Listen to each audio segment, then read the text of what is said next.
Hi friends, అందరికీ నమస్కారం. ఎలా ఉన్నారు? అందరు బాగున్నారా? మేమైతే చాలా బాగున్నాం. మీరందరూ కూడా బాగుండాలని దేవుని మనస్ఫూర్తిగా కోరుకుంటున్నాను.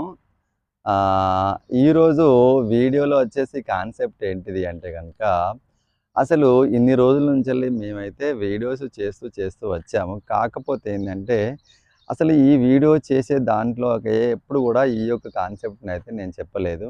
అసలు మేము ఏం చేస్తాము? ఏం వర్కులు చేస్తాము? ఎలా అనే దానికైతే మీరెవరు గూడా కామెంట్ అయితే చేయలేదు. చేయకపోయినప్పటికి నేనేం చేస్తాననేటువంటి విషయాన్నయితే మీకు ఈ వీడియోలో పూర్తిగా క్లియర్ కట్‌గా ఎక్స్‌ప్లెయిన్ చేయబోతున్నాను. చూడండి. చాలా బాగుంటుంది. మరి ఇక్కడికే తీసుకొచ్చి ఎందుకు వీడియో చేస్తున్నారు? ఇంటి దగ్గర వీడియో తీయొచ్చు కదా! ఇంటి దగ్గర వీడియో షూట్ చేయొచ్చు కదా! అంటే గనక అక్కడ కొద్దిగా డిస్టర్బెన్స్ అయితే రావడం అది జరుగుతుంది. సో, ఆ డిస్టర్బెన్స్‌ని అవాయిడ్ జేయడానికి ఇక్కడికి వచ్చి వీడియో అయితే షూట్ చేస్తున్నాను. ఆ డిస్టర్బెన్స్ వల్ల అందులో కొద్దిగా మ్యూజిక్ గానీ, కొద్దిగా సాంగ్స్ గానీ అక్కడైతే వస్తున్నాయి. సో, దానివల్ల కాపీరైట్ క్లెయిమ్ గానీ, కాపీరైట్ స్ట్రైక్ గానీ రావడానికైతే ఛాన్స్ అయితే ఉంటుంది. సో, దాన్ని మనం అవాయిడ్ జేయడానికైతే ఇక్కడికి రావడం జరిగిందనమాట.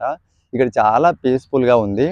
ఇంకా మేము వచ్చేసరికి ప్రతిరోజు చేసే అటువంటి డైలీ వైస్ యాక్టివిటీస్ ఏంటి అనేది ఈ వీడియోలో అయితే మీకు చెప్పబోతున్నాను. వినండి, చాలా బాగుంటుంది. ఒకటేంటిది అంటే మార్నింగ్ లెగ లేవగానే మనం ఏం చేస్తుంటాం, ఇప్పుడున్నటువంటి సిట్యుయేషన్‌లో, ఇప్పుడున్నటువంటి రోజుల్లో పిల్లలకి హాఫ్ డే స్కూల్ అయితే ఉంటుంది గదా! సో, హాఫ్ డే స్కూల్ వల్ల మార్నింగ్ ఎర్లీగా హరీబరీగా వాళ్ళనైతే పంపియడానికైతే టైం అయితే కావాల్సి ఉంటుంది. అందులో మేమున్నటువంటి ఇద్దరం, వాళ్ళ మమ్మీ, నేను ఆహ్, రెడీ చేసినా గూడా టైం అయితే సరిపోవడం లేదన్నమాట. సో, వాళ్ళు వెళ్ళిన తర్వాత అయితే మేము ఇంకేమైనా పనులుంటే గనక చేసుకోవాల్సి ఉంటుంది. అందులో వాళ్ళు వెళ్ళేదాకా అయితే టిఫిన్స్ గానీ, అది గానీ సమ్ ఏదైనా కొన్ని చేయాల్సి ఉంటుంది గదా! వాళ్ళకైతే వెళ్ళేదాకా అయితే ఇట్లాంటి యాక్టివిటీస్ అయితే మేమైతే చేయాల్సి ఉంటుంది. అంతేకాకుండా మరి మీరు డబ్బులు రావడానికి ఇంకేం వర్క్ చేస్తారు సార్ అని అంటారు గదా! సో, నేను క్యాజువల్‌గా అయితే అంతకుముందు ప్రైవేట్‌గా టీచింగ్ ఫీల్డ్‌లోనైతే టీచర్‌గా చేసేవాడిని.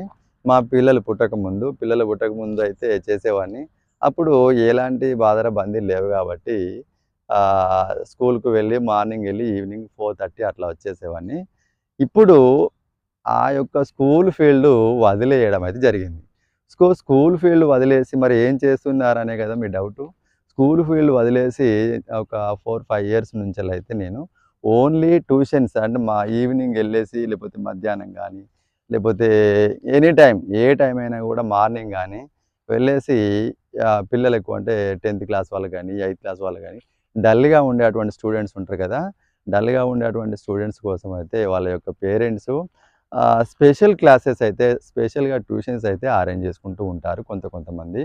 సో, వాళ్ళ కొరకైతే నేను ఇంటికెళ్ళి ట్యూషన్స్ అయితే చెప్పడం అయితే జరుగుతుంది. అదన్నమాట నేను చేసేటువంటి వర్కు. ఇంకా మా వోళ్ళైతే వాళ్ళకు ఏది ఇమిటేషన్ జ్యువెల్లరీస్, తర్వాత సారీస్ ఇట్లాంటి సేల్ చేసుకోవడం అయితే చేస్తుంది. సో, ఎవరి వర్కు వారిదన్నమాట. విషయమైతే అది. ఇంకా అసలు స్కూలు ఫీల్డ్ వదిలేయాల్సినటువంటి అవసరం ఏముంది? స్కూలు ఫీల్డ్ వదిలేయకుండా గూడా మనమైతే వర్క్ చేయొచ్చు గదా! మీరైతే వర్క్ చేయొచ్చు గదా! అనేది మీ యొక్క డౌటు. ఎందుకంటే ఆ డౌట్‌ని గూడా క్లియర్ జేయడానికైతే ఇప్పుడైతే విషయం చెప్తున్నాను. ఏంటిది అంటే ఇప్పుడున్నటువంటి రోజుల్లో, ఇప్పుడున్నటువంటి సిట్యుయేషన్స్‌లో స్కూల్స్ గానీ, కాలేజెస్ గానీ ఏ మేనేజ్‌మెంట్ అయినా గూడా తక్కువ స్కేల్స్ ఇచ్చి, తక్కువ సాలరీ ఇచ్చి, ఎక్కువ వర్క్ జేసుకోవడానికైతే మొగ్గు చూపుతున్నారు కాబట్టి,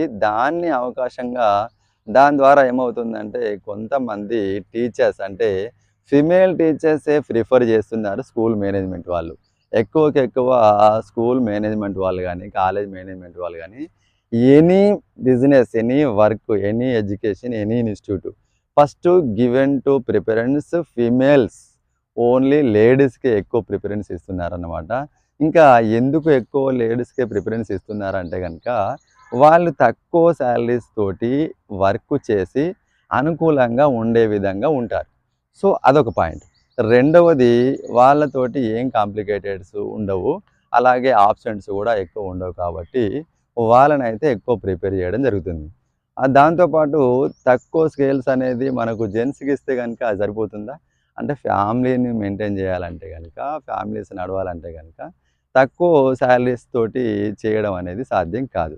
సో, మనం ఏ ఫీల్డ్ తీసుకున్నా గూడా, ఏ ఫీల్డ్‌లో చూసినా గూడా 75% ఫీమేల్సే ఉంటారనమాట. ఓన్లీ 25% జెంట్స్ ఉంటారు. ఇంకా పూర్తిగా డీప్‌గా మనం ఆలోచించి చూసుకున్నట్టయితే గనక జెంట్స్‌లో అన్‌ఎంప్లాయ్‌మెంట్ ఎక్కువగా తయారవుతుంది. ఈ జెంట్స్‌లో అన్‌ఎంప్లాయ్‌మెంట్ ఎక్కువగా తయారు కావడానికి గల మెయిన్ రీజన్ ఏంటిది అంటే ఇదే అన్నమాట. ఈ రీజన్ వల్లనే అన్‌ఎంప్లాయ్‌మెంట్ ఏర్పడుతూ దాంతో పాటు బయట చాలామంది వర్క్ లేక ఏదో దొరికినటువంటి వర్కు, కష్టమైన వర్క్ అయినా గూడా చేస్తూ వాళ్ళ యొక్క జీవనాన్ని సాగించడం అయితే జరుగుతుంది. అంటే దీన్ని బట్టి మనకు అర్థమైంది ఏంది అంటే ఆడవాళ్ళలో చాలా వరకు కాకుండా ఒక 25% మందైతే ఆడవాళ్ళు భర్తను ఆకాశానికి ఎత్తేసి పువ్వుల్లో పెట్టి చూసుకునేటువంటి వాళ్ళున్నారు. గౌరవించే వాళ్ళున్నారు. అలాగే 75% మెంబర్స్ మాత్రం పాతాళానికి తొక్కేసి నా ఆజమాయిషే నడవాలని చెప్పేసి చేసేటువంటి భూతాలు గూడా ఉన్నారు. సో, లేరని అయితే మనం చెప్పలేము. చాలామంది నన్నైతే ఒక విషయాన్ని పదే పదే అడుగుతున్నారు. ఏంటి అంటే, "మీరు స్కూల్ ఫీల్డ్ నుంచెళ్ళి, టీచింగ్ ఫీల్డ్ నుంచెళ్ళి ఎందుకు సార్ తప్పుకున్నారని" అడుగుతున్నారు. వాళ్ళ కోసానికైతే నేను ఈ యొక్క సమాధానం చెప్తున్నాను. ఏంటిది అంటే, మా పిల్లలు పుట్టిన తర్వాత అయితే కొన్ని కారణాల వల్ల అడ్జస్ట్‌మెంట్ కాకపోవడం వల్ల, సెట్ కాకపోవడం వల్ల వదిలేశాను. దానికంటే ఇంకొక పెద్ద రీజన్ ఏంటిది అంటే ఇందాకనే చెప్పాను. ఎడ్యుకేషన్ ఇన్‌స్టిట్యూషన్స్ కావచ్చు, మేనేజ్‌మెంట్ ఇన్‌స్టిట్యూషన్ కావచ్చు, ఏదైనా కావచ్చు. వాళ్ళు ఎక్కువకెక్కువ ఫీమేల్స్‌కి మాత్రమే ప్రిఫరెన్స్ ఇస్తున్నారు మేనేజ్‌మెంట్ వాళ్ళు. అంటే జెంట్స్ స్టాఫ్‌ని తీసుకోకుండా ఫీమేల్ స్టాఫ్స్‌నే తీసుకుంటున్నారు. ఎందుకంటే వాళ్ళు తీసుకునేటువంటి సాలరీ తక్కువ. జెంట్స్ స్టాఫ్ తీసుకునేటువంటి సాలరీస్ ఎక్కువన్నమాట. మరి ఎవరు ఎక్కువ సాలరీస్ ఇచ్చి తీసుకుంటారు చెప్పండి? తక్కువ సాలరీస్ చేసేవాళ్ళు ఉండంగా. దానివల్ల అయితే జెంట్స్ స్టాఫ్ స్కూళ్ళల్లో గానీ, ఇన్‌స్టిట్యూషన్స్‌లలో గానీ, కాలేజీలలో గానీ తక్కువ అవుతుంది. ఫీమేల్ స్టాఫ్ అయితే ఎక్కువ అవుతుందనమాట. మెయిన్ రీజన్ ఇది. ఇంకా దాంతో పాటు జెంట్స్‌లో అన్‌ఎంప్లాయ్‌మెంట్ కూడా ఏర్పడుతుంది. ఎందుకంటే ఎక్కడ చూసినా, ఏ ఫీల్డ్‌లో చూసినా గూడా వాళ్ళే ఉండడం వల్ల జెంట్స్‌కు ఎక్కువ అమౌంట్ సాలరీ ఇచ్చి తీసుకునేటువంటి పరిస్థితి ఎక్కడ లేదు. సో, దానివల్ల అన్‌ఎంప్లాయ్‌మెంట్ ఏర్పడుతుంది. అందులో నేను కూడా ఈ యొక్క ఫీల్డ్‌ను వదిలిపెట్టడానికి మెయిన్ రీజన్ అన్నమాట. ఇంకొక విషయం ఏంటిది అంటే, మనం మార్నింగ్ టైంలో గానీ, ఈవినింగ్ టైంలో గానీ ట్యూషన్స్ ఉంటాయి గదా! ఈ ట్యూషన్స్ లేని టైం డే టైంలో అప్పుడప్పుడు కొద్దిగా ఖాళీ ఉంటుంది గదా! ఆ ఖాళీ ఉన్న టైంలో నేనేం చేస్తానంటే గనక, అప్పుడప్పుడు ఇట్లాంటి షూట్ జేసి, వీడియోస్ బయటకెళ్ళి తీసి, అప్‌లోడ్ చేయడం అయితే జరుగుతుంది. మరి యూట్యూబ్ ఛానల్ ఎందుకు స్టార్ట్ జేశారు? ఎందుకు చేశారంటే గనక, నేను గత 12 సంవత్సరాలు, 13 సంవత్సరాల నుంచెల్లి ఈ యొక్క టీచింగ్ ఫీల్డ్‌లో ఉన్నాను. ఎప్పుడు ఇంకెన్ని రోజుల వరకు ఒకరి కింద మనం వర్క్ చేయడం అనే విషయాన్ని గుర్తులో ఉంచుకొని, అందరూ సెల్ఫ్ స్టాండింగ్ కొరకు కష్టపడుతున్నారు కదా! సెల్ఫ్ స్టాండింగ్ చేయాలి. సెల్ఫ్ స్టాండింగ్‌గా మనం ఏదో ఒకటి చేయాలని చెప్పేసైతే అనుకున్నాను. అంతేకాకుండా ఈ యొక్క యూట్యూబ్‌లో నేను కొందరి యూట్యూబ్ ఛానల్స్ అయితే చూడడం జరిగింది. దాని ద్వారా ఆ యూట్యూబ్ ఛానల్స్ పెట్టి వీడియోస్ అప్‌లోడ్ చేసి, తద్వారా డబ్బులు సంపాదించుకున్నటువంటి ఛానల్స్ నేను కొన్నైతే చూశాను. దాని ద్వారా నాకు అనిపించింది ఏంది అంటే, మనం గూడా ఈ సెల్ఫ్ స్టాండింగ్ ఎందుకు తీసుకోకూడదు? మనం గూడా ఒక యూట్యూబ్ ఛానల్ ఎందుకు స్టార్ట్ చేసుకోకూడదు? తద్వారా మనం డబ్బులు ఎందుకు సంపాదించుకోకూడదు అని చెప్పేసైతే ఒక ఆలోచన అయితే రావడం జరిగింది. అందువల్ల యూట్యూబ్ ఛానల్ స్టార్ట్ జేసి, నేను అప్పుడప్పుడు టైం దొరికినప్పుడల్లా వీడియోస్ అయితే అప్‌లోడ్ చేస్తాననమాట. నేను యూట్యూబ్ ఛానల్ స్టార్ట్ చేసి 4 సంవత్సరాలు అయితే అవుతుంది. ఈ 4 సంవత్సరాల కాలంలో నేను సంపాదించినటువంటి సబ్స్క్రైబర్స్ అయితే ఎంతమంది అంటే గనక 1000+ సబ్స్క్రైబర్స్‌ని అయితే నేనైతే సంపాదించగలిగాను.